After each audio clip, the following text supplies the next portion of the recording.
Palmas Reales, Iglesia Bíblica Bautista, perfeccionando tu vida con la palabra de Dios.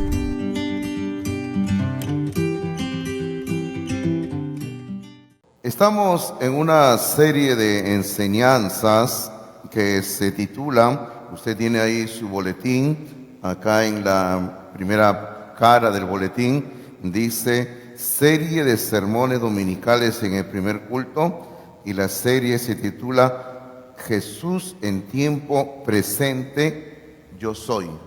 Por eso el tiempo presente, ¿no? Yo soy, yo estoy aquí, aquí me encuentro, y ese es el tiempo presente.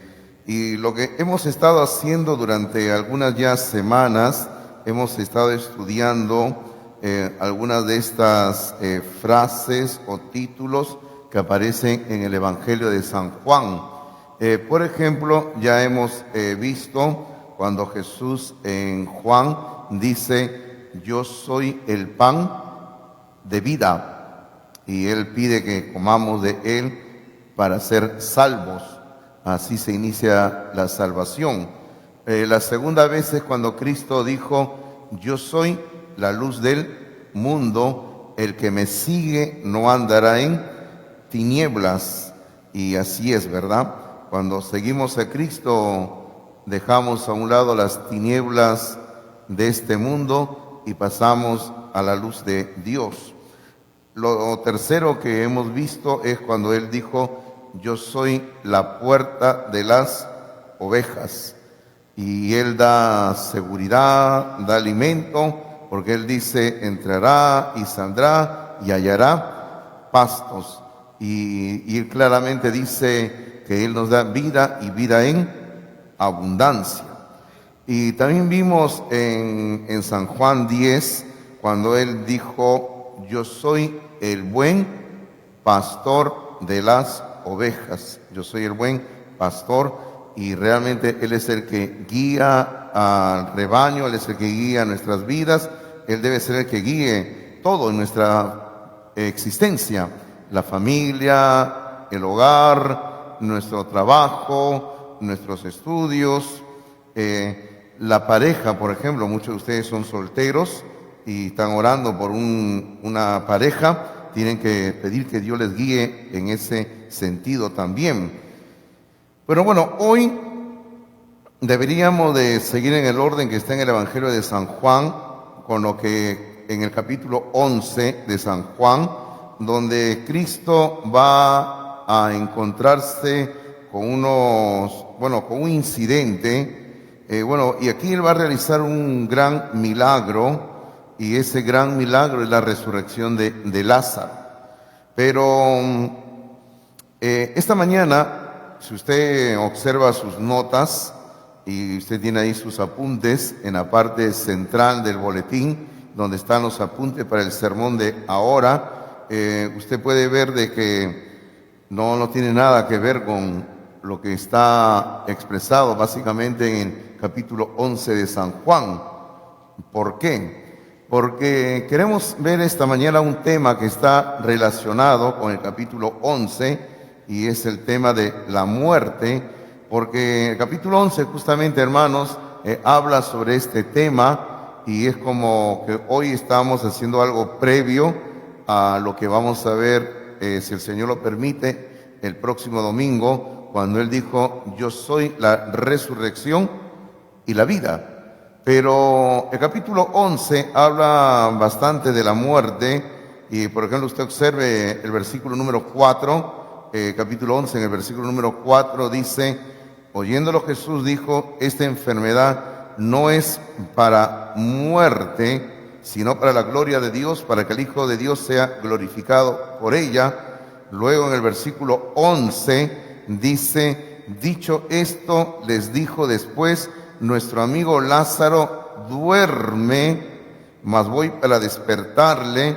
Y luego sigue hablando de la muerte en el versículo 12, 13. Entonces, en el versículo 14, Jesús dice, entonces Jesús les dijo claramente, o sea, ya de una forma directa le dijo, Lázaro ha muerto. Ahora, entonces, como podemos ver, el tema de la muerte es un asunto crucial en este capítulo. Y hermano, esto nos va a ayudar a entender, o sea, si llegamos a entender un poco qué es lo que la Biblia enseña sobre la muerte, nos va a hacer entender algunos asuntos que están tratados de una manera directa o indirecta en este capítulo 11 de San Juan.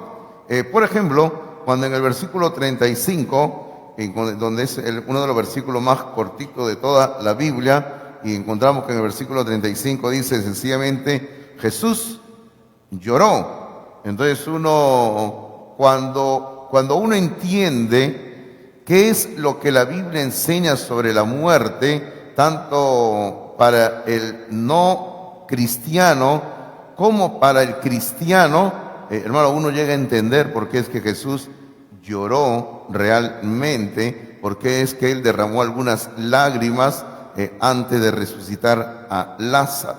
Bueno, ese es un tema que estaremos viendo, si Dios lo permite, el próximo domingo. Ahora, el título del sermón de hoy dice una cita inevitable, y yo creo que todos entendemos por qué es una cita inevitable, ¿verdad? Porque usted puede evitar cualquier cita.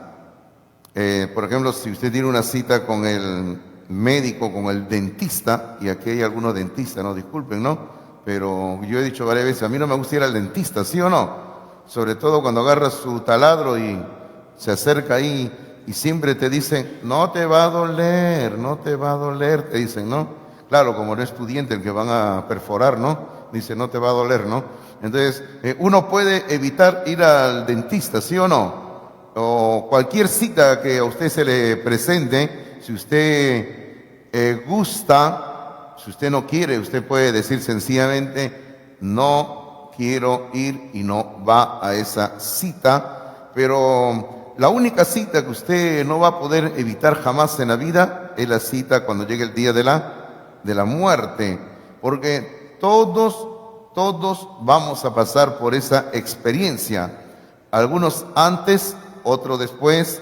Algunos van a pasar por la muerte siendo niños, otros siendo adultos. Algunos van a pasar por la experiencia de la muerte siendo aún personas jóvenes, y otros siendo personas de una edad avanzada, ancianos. Pero la realidad es esta: todos, e insisto en la palabra, todos tendremos que algún día morir. Y esa es la gran verdad que la Biblia nos presenta en varios lugares. Y yo tengo aquí un pasaje que está en Eclesiastés capítulo 9, versículo 1 al 3, donde dice así, como le digo, si usted es hábil con la Biblia, vaya, o si no, escuche nada más lo que yo voy a leerlo. Eclesiastés capítulo 9, versículos 1 al 3, dice, ciertamente he dado mi corazón a todas estas cosas para declarar todo esto, que los justos y los sabios y sus obras están en la mano de Dios, que sea amor o que sea odio, no lo saben los hombres, todo está delante de ellos.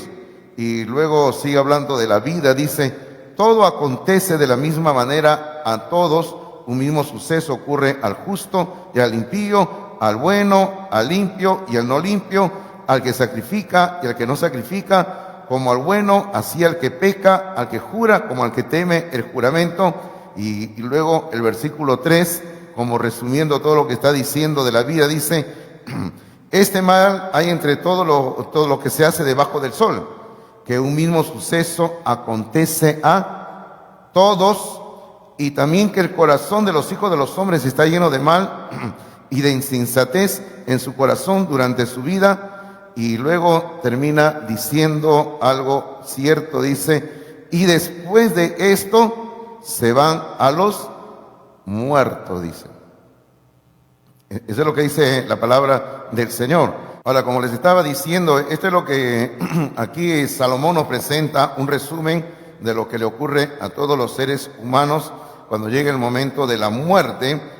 Pero volviendo un poquito a hablar de lo que trata el capítulo 11 de San Juan, vemos que la resurrección de Lázaro nos tiene que llevar a pensar lo que Pablo dice en 1 Corintios 15, ahí sí le pido que abra la Biblia, 1 Corintios 15, donde Pablo va a tratar todo el capítulo 15 de 1 Corintios, es el capítulo sobre la resurrección. Y Pablo comienza ahí a hablar varios asuntos sobre este tema, y yo le sugiero que usted lea inclusive todo el capítulo 15 de 1 Corintios, pero bueno, el versículo 54 en adelante dice así.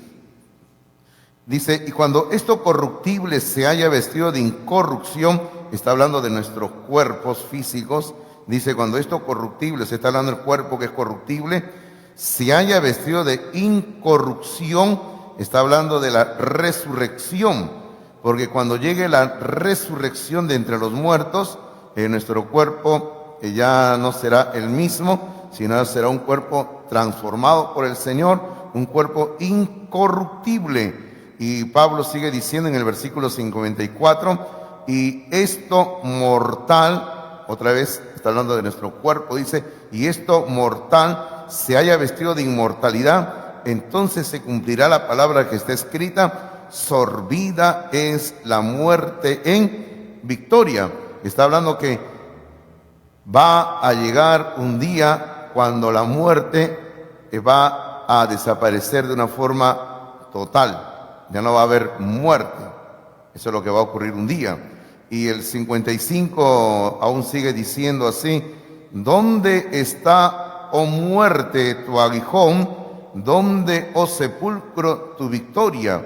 Ya que el aguijón de la muerte es el pecado y el poder del pecado, la ley. Y luego termina en un canto de victoria final en el 57, mas gracias sean dadas a Dios que nos da la victoria por medio de nuestro Señor Jesucristo. Y hermano, eso es lo que tenemos que entender nosotros los cristianos, de que va a llegar un día cuando la muerte va a desaparecer, no va a haber más muerte. Pero bueno, hoy en día, en esta época donde vivimos, todavía hay muerte y seguirá habiendo muerte. Inclusive si pensamos lo que dice el Apocalipsis, dice que va a llegar un día donde al infierno, al lago de fuego será lanzada la muerte, dice la Biblia, y eso va a ocurrir más adelante. Ahora, el Señor Jesucristo, con su muerte, y esto es interesante, ¿no? Y esto es algo que el diablo no se lo había imaginado, pero el Señor Jesucristo, con su muerte, derrotó a la muerte. Y también lo derrotó al diablo. O sea, Cristo con su muerte derrotó a la muerte. Cristo con su muerte derrotó al diablo. Y ahora el Señor Jesucristo es el que tiene el control del reino de la muerte. Ahora, y esto no es ninguna contradicción por si acaso, porque nosotros aún todavía como seres humanos estamos sujetos a la muerte, porque nuestro cuerpo se degrada cada día y vamos a llegar a morir un día, pero el que tiene el control de la muerte ahora es el Señor Jesucristo. En Hebreos capítulo 2, versículo número 14 y 15, en Hebreos capítulo 2, versículos 14 y 15, por favor, en Hebreos 2, 14 y 15, dice así, así que por cuanto los hijos participaron de carne y sangre, Él, está hablando de Cristo, dice Él, Cristo, también participó de lo mismo. Se está hablando que Cristo se tuvo que hacer carne y sangre, se tuvo que hacer hombre, ser humano. ¿Y con qué propósito? Dice el versículo 14, dice, para destruir por medio de la muerte, o sea, fíjense, para destruir por medio de la muerte al que tenía el imperio de la muerte, esto es, al diablo, y librar a todos los que por el temor de la muerte estaban durante toda la vida sujetos a servidumbre, porque así es el ser humano sin Cristo. El ser humano sin Cristo, según el versículo 15, es una persona que está llena de temor a la muerte. El ser humano sin Cristo es una persona que no quiere morir porque sencillamente no sabe lo que viene más adelante, pero nosotros los cristianos sí sabemos lo que viene, ¿verdad? Después de la muerte viene algo mejor todavía. Así que no se lo pierdan, hermanos, ¿ah? ¿Sí o no, hermanos? ¿Usted qué dice, sí o no? Dígame, después de la muerte para el creyente viene algo mejor o no. Amén, entonces por eso digo, no se lo pierda, por eso le digo, ¿no? Entonces, por eso dice aquí la Biblia que en el versículo 14 que Cristo por medio de la muerte ha destruido al que tenía el imperio de la muerte, esto es, al diablo. Y en Apocalipsis capítulo 1, y en Apocalipsis capítulo 1, en el versículo número 18, cuando Cristo se está presentando, en el primer capítulo del Apocalipsis, Él se presenta y Cristo, hablando de sí mismo, en el capítulo 1, en el versículo 18, dice, y el que vivo y estuve muerto, o sea, Cristo ahora está vivo, antes estuvo muerto, y luego dice, mas he aquí que vivo por los siglos de los siglos, amén. Y Cristo ahora vive por toda la eternidad. Y la última parte del versículo 18 dice, y tengo, ahora yo tengo las llaves de la muerte y del Hades. Hermano, Cristo es el que tiene el control de la muerte y Cristo es el que tiene el control del infierno, porque Hades es sinónimo de infierno también. Así que Él es el que tiene las llaves de la muerte, queridos hermanos.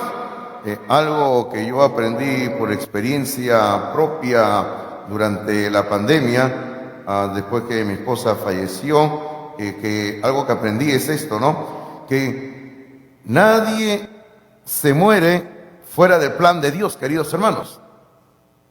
Bueno, cuando llega el momento de la muerte, morimos porque esto está dentro del plan de Dios. O sea, nadie se muere fuera del plan de Dios. Y cuando llegue el momento de la muerte, porque Dios ya así lo había decidido, Dios así lo había establecido. Y hermano, y uno tiene que entender eso, el cristiano tiene que entender que Dios es el que tiene, como dice en este versículo 18 de Apocalipsis 1:18, Él es el que tiene las llaves de la muerte y también tiene las llaves del infierno también. Así que Cristo es el que tiene el control de nuestra vida y Él es el que tiene el control también de nuestra muerte, queridos hermanos, y eso es precioso, ¿no? Y hermano, y algo que tenemos que agradecerle a Dios es que no sabemos la fecha de nuestra muerte, porque usted se puede imaginar si todos al momento de nacer naciéramos con un papelito que dice, este niño o esta niña se va a morir tal día, tal mes, en tal año. Imagínese eso. Hermano, díganme ustedes, ¿sería horrible o no para nosotros? ¿Sí o no? Sería horrible. Pero cada día, hermano, nosotros tenemos que darle gracias a Dios cuando usted se despierta y usted ve y dice, un día más, ¿verdad? Pero uno no sabe si ese día es el último. Por eso es que uno tiene que aprovechar cada día de una forma intensa y lo más importante, uno tiene que aprovechar cada día buscando a Dios. Es lo más importante. En sus notas, ahora sí, luego de haber calentado, porque solamente estábamos calentando, queridos hermanos, recuerden que no tengo reloj acá, ahora ya lo sacaron ya, porque ese reloj estaba funcionando mal y ahora estoy peor que antes, sin reloj, sin nada. Entonces, en nuestras notas vamos a correr un poquito, dice así, número 1, dice, la Biblia habla de 3 tipos de muerte. Y yo le voy diciendo antes de que usted siga anotando 3 tipos de muerte, que la palabra muerte básicamente significa separación. Eso es lo que significa la palabra muerte. Y la primera, número 1, la muerte física. La Biblia habla de muerte física. Eso es lo que la Biblia habla de muerte física. Y todos vamos a morir un día, en lo que estábamos hablando, ¿no? Y en la Biblia hay cantidad de casos donde las personas mueren, y por ejemplo nuestro Señor Jesucristo también murió. Por ejemplo tenemos en el Antiguo Testamento, en el libro de Génesis, el caso de Raquel, cuando Raquel murió, y ahí donde yo le quiero leer por qué es que una persona muere. Porque en el libro de Génesis, capítulo 35, versículo 18, hablando de Raquel, dice que aconteció que al salírsele el alma, y la Biblia dice, ahí dice, entre paréntesis dice, pues murió, dice. O sea, acá hay algo muy importante que nos permite ir entendiendo lo que es la muerte física, y que luego en el libro de Santiago, el apóstol Santiago, en el capítulo 2, en el versículo 26, capítulo 2, versículo 26, Santiago va a decir de esta manera, dice, porque como el cuerpo sin espíritu está muerto, el cuerpo sin espíritu está muerto. O sea, ¿qué es la muerte física? Hermano, la muerte física es sencillamente cuando llega el momento que Dios decide que del cuerpo de la persona, el alma y el espíritu tienen que salir. Esa es la muerte física. O sea, una separación. Del cuerpo se separa el alma, se separa el espíritu y van a un lugar determinado por Dios. Si es un hombre de Dios, una mujer de Dios, a la presencia de Dios. Y si esta persona nunca tuvo un encuentro con Dios, tristemente a una condenación eterna. Esa es la muerte física. Luego el segundo tipo de muerte es la muerte espiritual. Ahora, todos nacemos en este mundo con una muerte espiritual. Todo ser humano está muerto espiritualmente porque está lejos de Dios. En el libro de Efesios capítulo 2 versículo 1, en Efesios capítulo 2 versículo 1 dice que Cristo nos dio vida a nosotros, y luego dice, Pablo dice, cuando estabais muertos en vuestros delitos y pecados. Hermano, cuando un ser humano nace en este mundo está muerto espiritualmente porque no tiene comunión con Dios. Por eso es que esa es la muerte. Ahora, alguien me dice, pero ¿cómo la persona va a estar muerta y viva físicamente? Lo que ocurre es que la persona está muerta espiritualmente porque no tiene comunión con Dios. O sea, está lejos de Dios, está separado de Dios. Por ejemplo, muchas personas que nos están visitando esta mañana y que no tienen un encuentro con Jesucristo, y ahí me agrada que usted venga esta mañana a escuchar la palabra de Dios, y Dios toque su corazón, su vida, y usted pueda pasar a la vida eterna en este momento, pueda tener vida eterna en Cristo Jesús. Pero si usted no tiene a Cristo en su corazón, usted sencillamente está esta mañana aquí sentado y usted está muerto espiritualmente, o también muerta espiritualmente. Y como hemos estado diciendo e insistimos, porque vivimos en un contexto peruano donde hay mucha religiosidad, bueno, no solo en el contexto peruano, sino latinoamericano, tenemos que decirle siempre, para que usted lo tenga claro el asunto, de que no se trata de que si usted me diga, pero yo vengo a la iglesia, eso no tiene nada que ver. Pero a mí me bautizaron, eso no tiene nada que ver. Yo tomo la cena del Señor cada vez que se programa, eso no tiene nada que ver.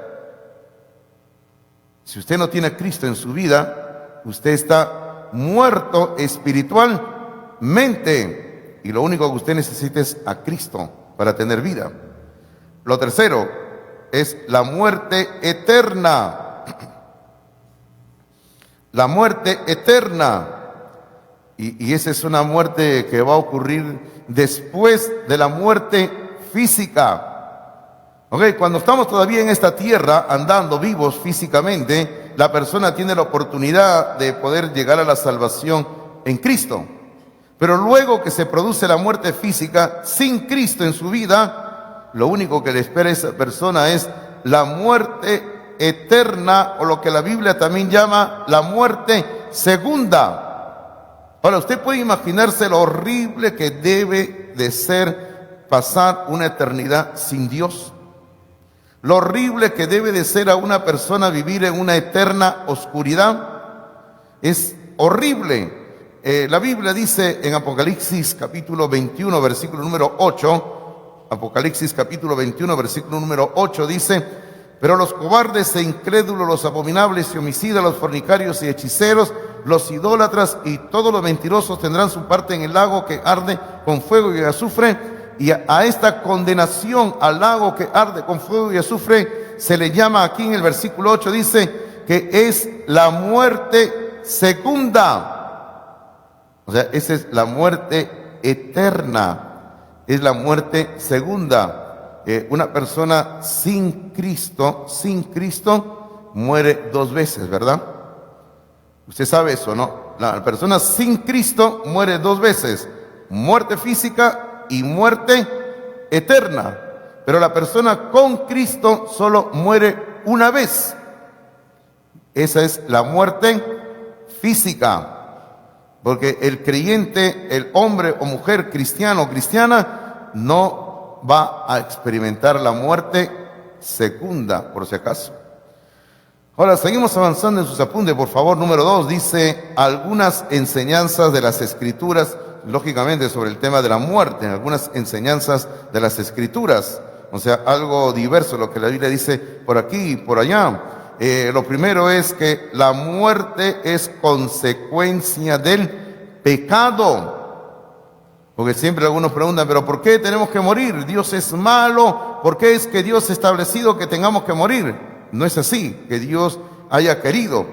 La muerte que todos vamos a experimentar un día, la muerte física, es una consecuencia del pecado de nuestros primeros padres, Adán y Eva, en el huerto del Edén. Usted puede leer lo que Dios les advirtió en el capítulo 2 del Génesis. Pero en el capítulo 5 de Romanos capítulo 5, en el versículo número 12, dice de esta manera, Romanos 5:12 dice: por tanto, dice, como el pecado entró en el mundo por un hombre, Adán, y por el pecado la muerte, dice, y por el pecado la muerte, así la muerte pasó a todos los hombres por cuanto todos pecaron. O sea, todo ser humano que vamos a experimentar la muerte física es una consecuencia del pecado. Ahora, solamente le quiero mencionar esto porque este es otro tema que es amplio, pero se deriva de lo que estamos hablando, consecuencia del pecado. Estamos diciendo, la muerte física es una consecuencia del pecado. Bueno, lo mismo ocurre con las enfermedades físicas o de cualquier naturaleza, de repente psicológicas, de todo eso, es una consecuencia del pecado. Por ejemplo, lo que ocurre también en este mundo, lo que nosotros llamamos las desgracias, terremotos, sequías, inundaciones, tsunamis, todo eso, hermano, es consecuencia del pecado del ser humano. O sea, no hay que echarle la culpa a Dios, porque a veces la gente dice, no, ay Dios, qué malo, cómo nos está castigando. Y no es así, sino que todo el desorden que vemos en este mundo es consecuencia del pecado del ser humano. No es que Dios así lo haya querido.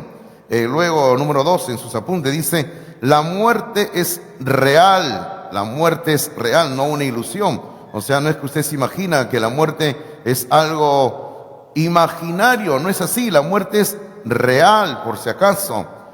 Porque yo siempre escucho que la gente habla, sobre todo en el internet, hablan de una realidad alterna y hablan, por ejemplo, de que siempre yo escucho que la gente dice, esta es una prueba más de que vivimos en una ilusión, dice, que la Matrix está fallando, dice. Y no vivimos en una Matrix que falla, no vivimos en una realidad alterna. La muerte es algo real, no una ilusión. Número 3, la muerte no es natural. La muerte no es natural. Y usted dirá, pero ¿cómo, pastor, que la muerte no es natural? Ya estábamos diciéndolo hace un momento. ¿Y qué queremos decir cuando hablamos de que la muerte no es natural? Porque Dios no creó al hombre para morir. Dios no creó al hombre para morir. Dios, hermano, lo creó al hombre para que viva en este mundo y el hombre pueda heredar la vida eterna. Pero usted sabe muy bien que el hombre decidió desobedecer a Dios y así vino la muerte en este mundo. Pero hermano, Dios no creó al hombre para morir. Por eso decimos que la muerte no es natural. Ahora, va a llegar un día, y le hemos estado diciendo hace un rato, que la muerte no va a existir, la muerte no va a haber, la muerte va a desaparecer. Usted lo puede leer esto en el libro del Apocalipsis, en el capítulo 21 y el capítulo 22, donde se describe la nueva Jerusalén, que es la ciudad celestial que un día va a descender del cielo a la tierra. Y por ejemplo, en Apocalipsis capítulo 21, en el versículo número 4, en el capítulo 21 del Apocalipsis, versículo número 4, dice de esta manera, dice: enjugará Dios toda lágrima de los ojos de ellos. Y obsérvelo luego lo que dice: y ya no habrá muerte, y ya no habrá muerte, ni habrá más llanto, ni clamor, ni dolor, y tampoco la SUNAT tampoco estará ahí, ¿verdad? Si alguien trabaja acá en la SUNAT, lo siento, ¿no? Pero tengo mis razones porque digo que la SUNAT tampoco va a estar ahí, ¿no? Ya, y luego dice, porque las primeras cosas pasaron, ¿verdad? Hermano, pero no va a haber nada de esto. Ya no va a haber muerte, ya no va a haber llanto, no va a haber clamor, no va a haber dolor, dice la Biblia. Y eso va a ocurrir más adelante. Así que por eso decimos, la muerte no es algo natural. Va a llegar un día, según el libro del Apocalipsis, donde el mundo volverá a ser, o el mundo será lo que Dios había planificado que sea cuando Dios creó al mundo en Génesis capítulo 1, capítulo 2. Y eso va a ocurrir en el futuro. Ahora, y aquí vamos al meollo de nuestro tema, en el punto número 4, donde dice, la muerte es una cita obligatoria. Y ya yo les estaba explicando por qué es una cita obligatoria, ¿verdad? Yo le decía, usted puede evitar cualquier cita en este mundo, ¿no? Si un chico le invita a una chica, la chica, si quiere, acepta o no, acepta, ¿sí o no, hermanos? Dígame, señoritas, ¿es así o no? Nadie quiere hablar, ¿no? Pero si usted quiere, como yo le decía, no puede. Si usted tiene una cita, un compromiso, si usted quiere, no va. Pero como yo le decía al inicio de esta prédica, pero la única cita a la cual no podemos fallar ni faltar es la cita en el día de la muerte, por más que usted se esconda donde se esconda. Hace un tiempo, yo lo mencioné en una prédica, alguien estaba hablando conmigo y me decía, pero pastor, me decía, hay una forma de escapar de la muerte. Así le digo, ¿cuál? A ver, dímela, porque para saber, ¿no? ¿Ya? Y yo le decía, a ver, dímelo, porque sé que no hay. Y me decía, pastor, la forma de escapar de la muerte es si la persona se somete a un tratamiento criogénico, o sea, de congelación. O sea, si a la persona la congelan, así no muere, y de repente la despiertan dentro de 100, 200, 300 años. ¿Ve, pastor? Ahora, pero yo le digo, por ahí un detalle, le digo. Ok, lo congelas vivo, no sé, la persona tendrá 30, 40, 50 años de vida, no sé, ¿no? Usted lo congelas, ya listo, y lo tienes ahí congelado. Pero si Dios estableció que esa persona se muera cuando tuviera 60 años, digamos, por más que esté congelado ahí, igual se va a morir. Y lo único que va a ocurrir es que cuando lo despierten dentro de 100 años o 200 años, lo descongelen, ya está muerto. Y su cuerpo estará enterito nada más. ¿Y qué vamos a hacer, le digo, con un cuerpo, si no? O sea, no hay escapatoria para la muerte. Así que si usted estaba invirtiendo su dinero en una de estas empresas para que lo congelen, por las puras, ¿ya? No invierta su dinero en una empresa para que lo congele, ¿ya? Más bien ese dinero inviértalo en la obra de Dios, ¿verdad? Así es verdad, hermanos, ¿eh? Es verdad. Ahora, acá hay un versículo que le he colocado en el boletín, que es Eclesiastés capítulo 8, versículo 8, y mire usted que entre paréntesis dice NTV, porque aquí aparece la frase de lo que estamos hablando en el sermón, el título del sermón, dice así: nadie puede retener su espíritu y evitar que se marche, ¿cierto? Nadie puede impedir que mi espíritu salga, nadie lo puede hacer. Nadie tiene el poder de impedir el día de su muerte. No hay forma de escapar de esa cita obligatoria. Mire, de ahí fue donde tomé la idea del título del sermón, ¿no? Dice, no hay forma de escapar de esa cita obligatoria. Esa batalla oscura, o sea, esa batalla está perdida, dice. Y al enfrentarse con la muerte, la maldad no rescatará al malvado.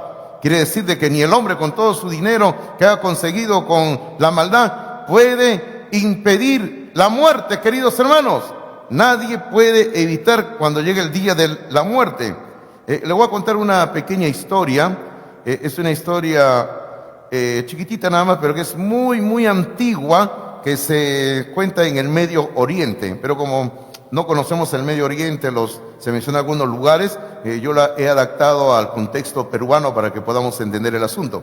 Pero la historia dice así, muy chiquitita, dice que un día un amigo llegó aterrorizado, con un rostro pero lleno de terror, llegó a la casa de su amigo y le dijo: no, amigo, no sabes lo que me ha pasado. ¿Y qué te sucedió? Le dice: yo estaba caminando por el mercado ahí, por el mercado de comida creo que estaba caminando y de repente ahí cerca la vi a la muerte que estaba parada en el mercado y me hizo una señal de amenaza. Entonces yo corrí, vine hasta tu casa y su amigo le dijo: entonces la muerte ha venido aquí para llevarte, mejor que no te encuentre. Ya, toma dinero, compra un boleto aéreo y vete lejos de Lima. Vamos a decir que se fue a otro departamento del Perú, vamos a decir que se fue hasta Puno, ¿ya? Se fue hasta Puno, tomó su avión y se fue hasta Puno, llegó a Puno y dijo: estoy lejos de Lima, ahora sí, la muerte no me va a encontrar.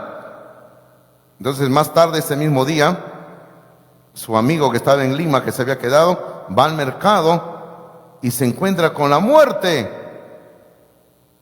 Y entonces este amigo se acerca y le dice: oiga, señor muerte, le dice, en la mañana mi amigo fulano de tal estaba acá y cuando se encontró con usted le hizo una señal de amenaza y mi amigo se ha asustado. Y la muerte se sorprendió y le dijo: ¿qué? Y la muerte le dice: yo no le hice ninguna señal de amenaza, sino que cuando yo lo vi aquí en Lima, en el mercado de comida, a mí me sorprendió verlo y yo sencillamente dije: ¿qué haces aquí? Porque yo lo voy a llevar a él más tarde, a la muerte lo voy a llevar en la ciudad de Puno. Así que disculpa, me estoy yendo a Puno, le dice. ¿Entiende usted la historia? O sea, nadie puede evitar su muerte. Alguien me hablaba una vez: pastor, y si me escondo en un lugar, olvídalo, no hay. Y alguien me decía: y si una persona muy inocentemente me decía: y si hago un búnker, igual va a llegar el día de la muerte, porque la muerte es una cita inevitable. Número 3 en sus apuntes, por favor. La muerte y el incrédulo. La muerte y el incrédulo, o sea, cómo la persona en Cristo se enfrenta a la muerte.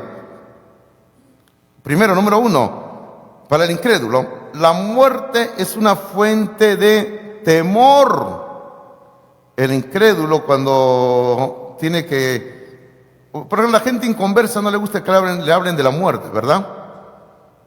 Hermano, hay gente que yo he conversado y me dicen: no me hable de la muerte, no hábleme de cualquier cosa menos de la muerte, porque la muerte es horrible y todo, ¿no? Claro, yo le digo, humanamente hablando, ¿a quién le gusta morir? A nadie, ¿verdad? Y humanamente hablando, yo le digo, no, la muerte, claro, inclusive nosotros los creyentes tenemos algo de temor en el sentido, porque no sabemos qué ocurre después, ¿sí o no? Claro, sabemos que hay un reino, pero de Dios, que el Señor nos está esperando, los ángeles, pero siempre hay un temor, ¿verdad? Pero el inconverso tiene temor de la muerte. Ahora, número 2, la muerte lleva a la rendición de cuentas. La muerte lleva a la rendición de cuentas. ¿Cómo es esto de rendir cuentas? Acompáñenme al libro de Hebreos capítulo 9, versículo 27, donde hay varias verdades, pero yo quiero resaltar solamente dos de ellas. Hebreos capítulo 9, versículo 27. Hebreos capítulo 9, versículo 27 dice así: y de la manera que está establecido para los hombres, o sea, está establecido para todos los hombres, dice, y esto es lo primero que quiero resaltar, que mueran una sola vez. Y lo segundo que quiero resaltar es, y después de la muerte viene el juicio. ¿Por qué es que la Biblia habla de que los hombres vamos a morir una sola vez? Una muerte física, solamente hay una muerte física. Porque no existe la reencarnación. No existe esa enseñanza falsa que yo sigo escuchando siempre y hablan. Hasta yo le escucho a algunos cristianos que hablan y dicen, hablan del karma.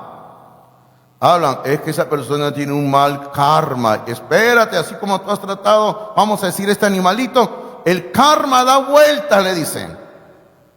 Hermano, ¿usted sabe lo que es el karma? El karma sencillamente es parte de la teología del hinduismo, donde habla de la reencarnación. Ese es el karma. Y hermano, el karma no existe, la reencarnación no existe. Y esa es otra de las tantas mentiras de Satanás en este mundo, para que la gente crea que hay una reencarnación y la gente crea que no van a ir al infierno, que pueden ser mejores en su siguiente vida. Pero la Biblia dice aquí claramente en Hebreos 9:27 que está establecido para los hombres que mueran una sola vez. Así que esa es la buena y la mala noticia, ¿verdad? No hay otra muerte física, solamente una vez vas a morir nada más. Así que aprovecha esta vida y ven a Cristo Jesús. Y lo segundo que quiero resaltar en este versículo 27 es cuando dice, y después de esto el juicio. Después de la muerte viene el juicio. Esto es lo que estamos llamando la rendición de cuentas ante Dios. Hermano, cuando hablamos de rendición de cuentas ante Dios, esto a todos, creyentes y no creyentes, debe de hacernos meditar profundamente. Como yo siempre, cuando he hablado de Eclesiastés, cuando dice, alégrate joven en tu juventud y toma placer en tu corazón, ¿no? Y yo digo, hasta ahí el versículo bonito, ¿no? Pero ¿qué dice a continuación en el mismo versículo? Dice, pero sabe que sobre todas estas cosas te juzgará Dios. O sea, la primera parte del versículo cuando dice, alégrate joven en tu juventud y toma placer en tu corazón. Qué bonito, ¿verdad? Como quien dice, puedo hacer lo que me dé la gana, puedo vivir como quiera. Pero la segunda parte del versículo que dice, pero sobre todas estas cosas, sobre lo que tú hagas, te va a juzgar Dios. Esa es la rendición de cuentas. Esa es la rendición de cuentas. Por ejemplo, cuando Pablo estaba predicándole a un fulano llamado Félix, y hay un hermano acá en la iglesia que se llama Félix, que me disculpe, ¿no? Pero cuando Pablo le estaba predicando a este hombre llamado Félix, y en el capítulo 24 de Hechos capítulo 24, y ¿sabe por qué le digo este fulano en la Biblia llamado Félix? Porque este Félix lo llamaba Pablo para que Pablo le hable la palabra de Dios, pero no era que Félix estaba interesado en la palabra, sino que Félix estaba interesado en la posibilidad de que Pablo le diera dinero para sobornarlo. En eso estaba interesado Félix, porque Pablo estaba preso en ese momento y Félix decía, tráiganlo a Pablo para que me hable de lo que le enseña. Y la Biblia dice que lo que pasa es que Félix quería que Pablo le ofreciera dinero, pero usted sabe que Pablo al final no le ofreció ni un céntimo. ¿Ok? En el capítulo 24, en el versículo 25, cuando Pablo le está predicando, dice así, 24 a 25 de hecho dice, pero al disertar Pablo, o sea, al predicar Pablo acerca de estos tres temas. Tema número 1, la justicia. Tema número 2, el dominio propio. Y tema número 3, juicio venidero. Juicio venidero. ¿Qué dice que ocurrió, hermanos? Félix se espantó. Félix se llenó de miedo. ¿Y qué dijo? Ahora vete, pero cuando tenga oportunidad te llamaré. Hermano, cuando este hombre Félix escuchó que Pablo le hablaba sobre el juicio venidero, que todos vamos a tener que pasar un juicio venidero en la presencia de Dios, una evaluación, digámoslo así, Félix se espantó y dijo: no quiero oír más, vete, Pablo. Queridos hermanos, yo siempre me he puesto a pensar, ahora, ¿cómo estará este hombre Félix llorando y sufriendo la eternidad en el infierno, recordándose en ese momento cuando Pablo le habló de Dios, de Cristo, y cuando le habló del juicio venidero? Hermano, Félix tuvo la oportunidad de venir a la salvación, pero sencillamente lo rechazó. Usted tiene que entender una cosa: el juicio venidero es una realidad que va a venir en la vida de todo ser humano. Algo más en sus notas, dice, número 3, Dios tiene el control del infierno. Y eso es bueno, ¿eh? Eso es bueno. Hace un momento leímos en Apocalipsis 1:18, ¿verdad? ¿Usted recuerda lo que leímos en Apocalipsis 1:18? Cuando Cristo dice: yo soy el que tiene las llaves de la muerte. Y luego dice: y también del Hades. Lo leímos hace un momento, ¿recuerdan? Apocalipsis 1:18. En Apocalipsis 1:18, Cristo dice: yo tengo las llaves de la muerte y las llaves del Hades, o sea, del infierno.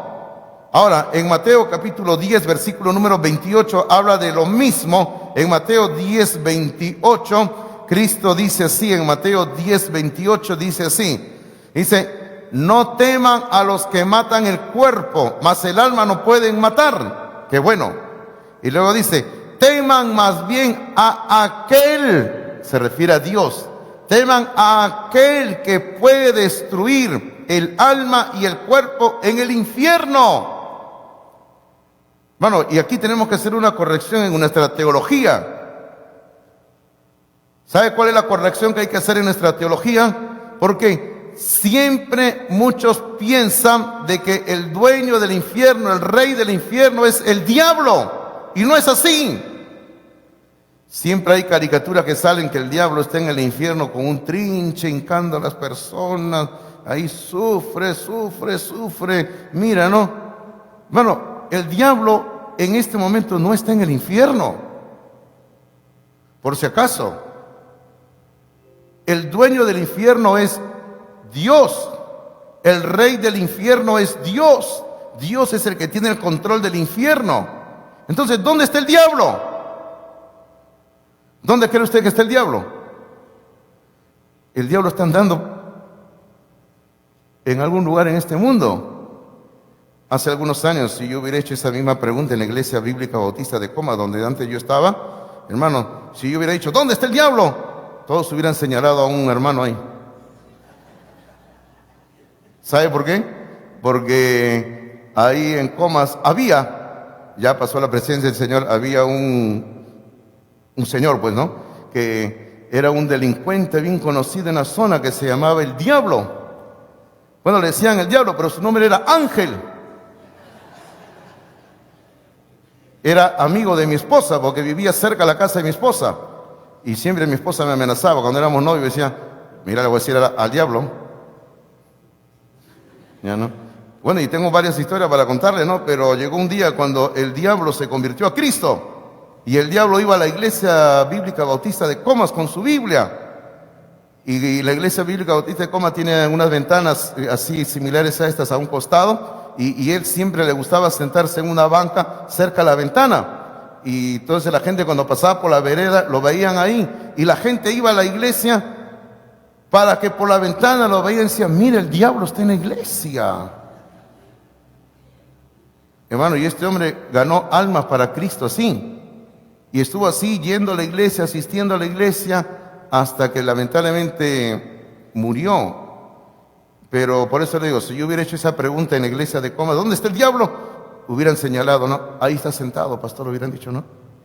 Pero, hermanos, el diablo no está en el infierno. El diablo está andando en este mundo, por ahí. Ahora, avancemos un poquito más, por favor. Número 4 dice: después de la muerte no, y fíjese que lo hemos puesto con mayúscula, después de la muerte no hay una segunda oportunidad.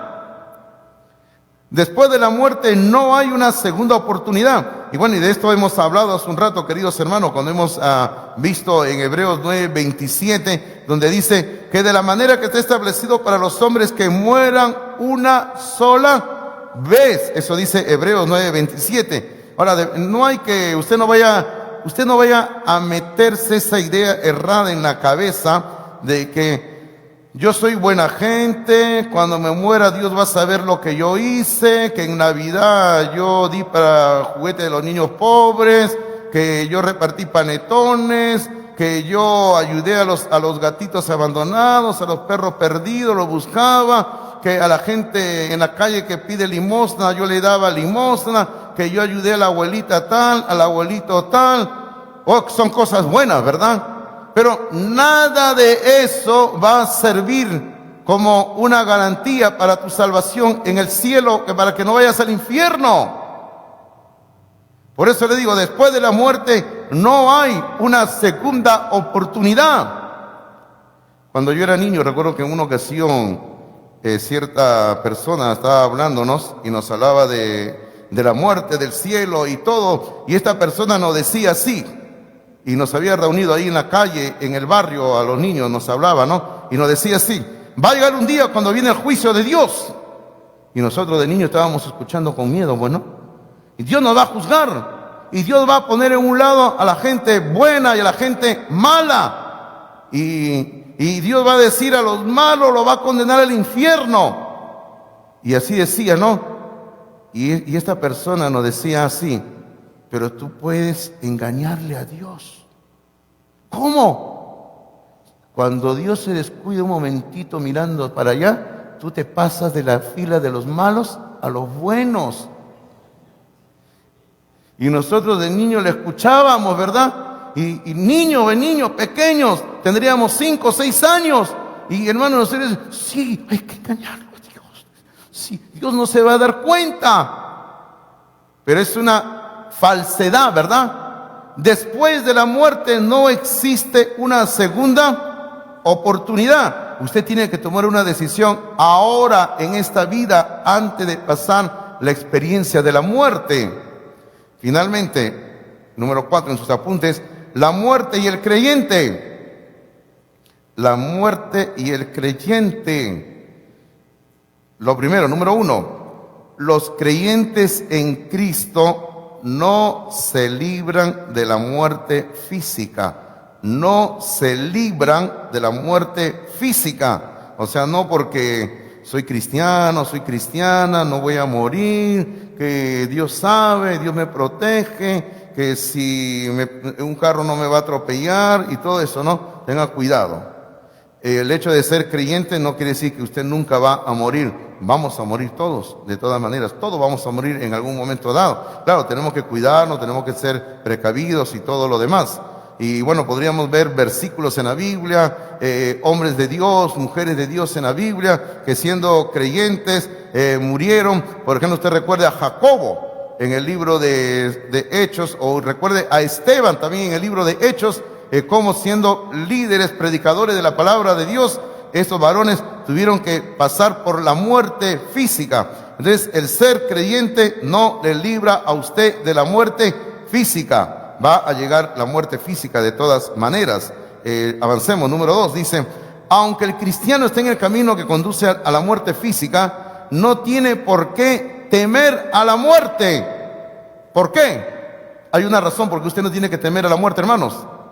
Porque Cristo venció a la muerte. Porque Cristo venció a la muerte. Y eso es algo muy cierto.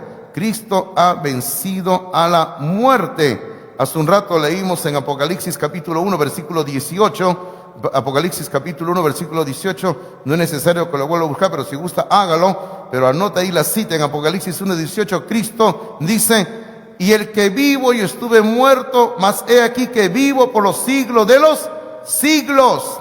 Hermano, Cristo estuvo muerto y ahora está vivo por toda la eternidad. Así que hermano, usted tiene que entender que la muerte física para el cristiano no es una muerte permanente, es una muerte temporal nada más. El número 3, el creyente al morir. Ahora, permítame decirle, ¿qué ocurre cuando el creyente muere? El creyente al morir está con Cristo, está con Cristo, está con Cristo. ¿Qué quiere decir eso? Quiere decir que cuando el creyente muere, sencillamente va a estar con Cristo. Qué bueno, ¿verdad? Qué maravilloso. Eso es lo que le ocurrió a Pablo. Pablo estaba en una disyuntiva, ¿no? Filipenses capítulo 1. Por favor, mire lo que ocurre aquí. Pablo estaba en un conflicto interno diciendo, ¿qué hago? Decía Pablo, ¿me muero o me quedo en este mundo? Filipenses capítulo 1, versículo 22 al 24, dice así: mas si el vivir en la carne, 1:22, mas si el vivir en la carne, o sea, si estar en esta vida, si estar en este mundo, Pablo dice, mas si el vivir en la carne resulta para mí en beneficio de la obra, o sea, de la iglesia, no sé entonces qué escoger, dice Pablo. O sea, Pablo dice, no sé qué escoger, si quedarme en esta vida o morir, dice Pablo. Mire lo que dice versículo 23, dice, porque de ambas cosas, o sea, de morir o de quedarse en esta vida, dice, porque de ambas cosas estoy puesto en estrecho. Pablo dice, teniendo deseo de partir y estar con Cristo, lo cual es muchísimo mejor. Y luego dice, pero quedar en la carne, o sea, quedar en este mundo es más necesario por causa de ustedes en la iglesia.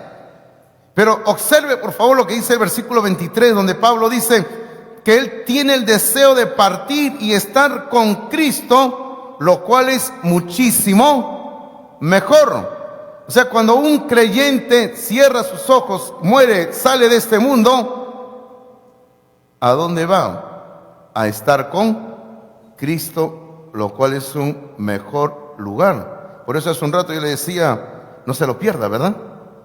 No se lo pierda, porque estar con Cristo es lo mejor que nos puede suceder, ¿verdad, hermanos? Mejor no cuento lo que estaba pensando, si no después me van a querer lapidar, ¿ya? Mejor no lo cuento. Pero en 2 de Corintios capítulo 5, versículo número 8, en 2 de Corintios capítulo 5, versículo número 8, Pablo hablando también del mismo tema de que nuestros cuerpos se van desgastando, que cada día vamos muriendo. Pablo dice así en 2 de Corintios capítulo 5, versículo número 8, dice así, dice, pero confiamos y más quisiéramos estar ausentes del cuerpo, o sea, ausente del cuerpo, o sea, que mi alma, mi espíritu ya no esté en el cuerpo, y dice, y presentes al Señor. ¿Qué quiere decir eso? Quiere decir sencillamente que cuando el creyente muere, ya no está en este cuerpo físico, sino se va a la presencia del Señor. Ahora, recuerde lo que hemos estado mencionando también, algo falso que hay en este mundo, algunas ideas equivocadas, ¿ah? Por ejemplo, algunos dicen que cuando uno se muere todo termina, todo se extingue, el ser humano desaparece, no hay más. Hablando con alguna persona en alguna ocasión alguien me decía que somos como los animales, que el animal muere, desaparece, somos como las plantas que desaparece y así. O sea, con la muerte todo se acaba. Y ese es totalmente falso. Ahora, también hay una falsa enseñanza que algunos domingos atrás estábamos comentando, que hay algunas sectas que lo enseñan, la secta de los testigos de Jehová, la secta de los adventistas del séptimo día, que ellos enseñan que cuando una persona muere, dice, su alma, su espíritu se queda en la tumba en un estado de inconsciencia, y ellos dicen, ahí se queda durmiendo hasta cuando llegue la resurrección. Y eso no enseña la Biblia. La Biblia enseña claramente que cuando un creyente muere, se va a estar con Cristo. ¿Qué le dijo Cristo al ladrón que estaba en la cruz? Le dijo, de cierto te digo que hoy estarás conmigo en el paraíso. Entonces, dígame usted, si fuera que cuando la persona muere, su alma está durmiendo en la tumba, entonces quiere decir que Cristo le mintió al ladrón en la cruz. No le mintió, le dijo una gran verdad. Otra falsedad que hemos mencionado esta mañana, que muchos hoy en día creen, es en cuanto a la reencarnación, o la palabra técnica que se usa es la palabra transmigración del alma, la reencarnación o transmigración del alma. Y hay gente que habla de esto y tienen argumentos y dicen que se parece físicamente, que mira, esta persona sabe cosas que sabía fulano de tal, que antes estuvo vivo y todo. No. Bueno, todo eso tiene que ver con el diablo, por si acaso. No es que el alma de una persona entra en otra persona, no ocurre eso. Eso no ocurre. Muere la persona, se va al cielo o se va al infierno. Ahora, también es falso de que el espíritu de la persona cuando muere está andando por aquí y por allá y son almas en pena. Ay, que yo la vi a la abuelita. Ay, que yo lo vi al tío. Ay, que me da miedo. Hermano, esas ideas son erradas, equivocadas. Siempre a mí me pregunta alguien por ahí, algún creyente lleno de temor, porque no falta algún creyente miedosa, me dice, no, pastor, ¿usted cómo puede quedarse en la iglesia todo el día, toda la noche? Porque ahí en la iglesia han velado a cantidad de personas. Ah, sí, le digo, no solamente lo han velado, sino que cuando está acá el cajón con el cuerpo de la persona, yo me echo tranquilamente a dormir en mi cama, le digo, un poquito más allá nada más, le digo. Pero ¿cómo? Yo no le veo ningún problema, le digo. Es que el problema es que hay creyentes que tienen ideas, supersticiones totalmente erradas de que piensan que el alma, el espíritu están andando por aquí y por allá. Y eso es totalmente falso, queridos hermanos. Alguien me preguntó una vez, me dice, pastor, ¿usted no le tiene miedo al alma de los muertos? No. A lo único que le tengo miedo es que si por ahí me encuentro con un delincuente que me pueda hacer daño, ¿verdad? Pero el alma de los muertos no le tengo miedo, porque cuando una persona muere, al cielo o al infierno, no hay por ahí alma que estén andando. Y si por aquí alguno de ustedes luego me pregunta lo mismo, no sé qué le voy a decir, ¿eh? ¿Ya? Otro, finalmente, letra D, un contraste entre lo que es la muerte para los incrédulos y para los creyentes. Y aquí tengo varias citas, pero solamente permítame mencionar Primera de Tesalonicenses 4:13.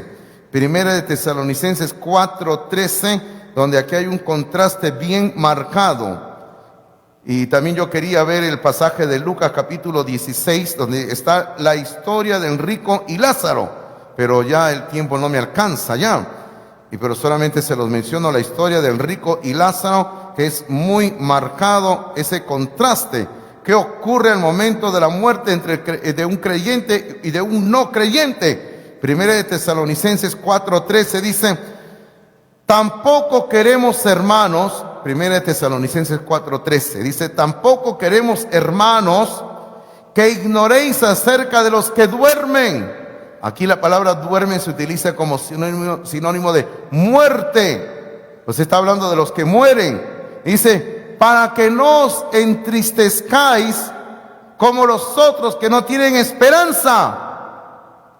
Fíjese lo que está diciendo Pablo en este versículo. Dios nos está diciendo, lo que Dios nos está diciendo aquí es que aquellos que están sin Cristo se entristecen por la sencilla razón de que no tienen esperanza. La persona sin Cristo se desespera, gime, llora. Hermanos míos, aun si todavía le dijeran que tiene una enfermedad y que le quedan tantos días de vida, ¿qué hace una persona sin Cristo? Hermanos, generalmente se suicidan, porque están desesperados ante el hecho de la muerte.